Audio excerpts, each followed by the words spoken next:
I had been scrubbing the dirt off my boots after a long morning of cattle feeding when sirens pierced the peaceful hills like a shot across the bow. The flashes of blue and red on a sheriff's vehicle reflected off the weathered tin roof of my barn and turned it into a makeshift disco ball of dread. Hose in hand, I stood stock still, wondering why the cops would suddenly appear uninvited at my rural ranch. Then I saw her, Karen. She was pacing up and down in front of the patrol car with high drama, waving her arms and pointing emphatically at my locked pool gate as if it were a crime scene. I sighed, long and hard, because I already knew it was going to be one of those days. Karen came in roughly a year ago, mid-50s, frosted blonde bob, perpetually wearing yoga pants and oversized shades. She is the acting HOA president and didn't hesitate to try to inspect my ranch pool. I asked her to leave my property politely but firmly. That should have been the end of it. It wasn't. Over the next few months, Karen showed up on my front gate, clipboard in hand, reciting bogus regulations over noise, fencing, and water use. She even mailed me an email with a picture of my barn and informed me I was required to paint it in order to meet community standards. I shut down her email. Then came the real tipping point. I closed and padlocked the ranch pool last spring. It was not being used, and I was tired of having to contend with people using it as a cut-through. Less than one day after locking it up, Karen showed up once more, enraged. "You can't close down this pool. It's a community amenity," she yelled. "Ma'am," I said to her, "this is a private pool on my private property that your HOA doesn't own or maintain." She threatened to call the police. I laughed. As it turned out, she wasn't joking. So there we were, Karen ranting and gesturing, and a deputy trying to explain the situation. "Sir," the young deputy began, glancing at his notebook, "we had a complaint that you shut down a shared-use pool." I raised an eyebrow. "Deputy, take a look at that no trespassing sign. Don't we have a pool on private family property? It's been ours since the Carter administration." Karen cut in. "He's lying. It's referenced in the HOA brochures and community maps." The deputy didn't seem to believe me. "Do you have proof, ma'am?" Karen produced a behemoth binder like she was about to deliver a Supreme Court presentation. The deputy skimmed it, frowning. Then he turned to me. "May I see your deed, sir?" "Sure thing," I said, walking back to the house.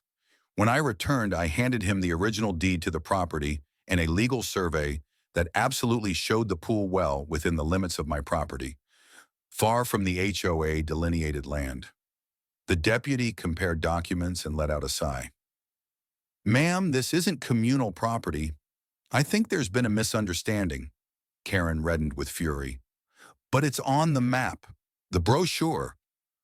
"Then you have to talk to whoever made those materials," the deputy went on. "But this says you've been trespassing." Karen stormed away, but I knew it was only the beginning. 7 days later, I received a letter from the county zoning department. Someone objected to unauthorized changes to a public recreational facility. My name was mentioned for zoning infractions, with astronomical possible fines. I was incensed. I immediately looked for an attorney, and what we found was appalling. Karen had submitted forged documents to the HOA board announcing that the pool was common property of the HOA. She then submitted that package of forged documents to the county. Where it gets interesting, the original HOA formation documents contained a provision that made any board member who submitted fraudulent documents to a government agency personally liable for all costs, penalties, and damages. That provision had never been challenged, until now. My lawyer sued in a counterclaim, citing Karen's personal liability.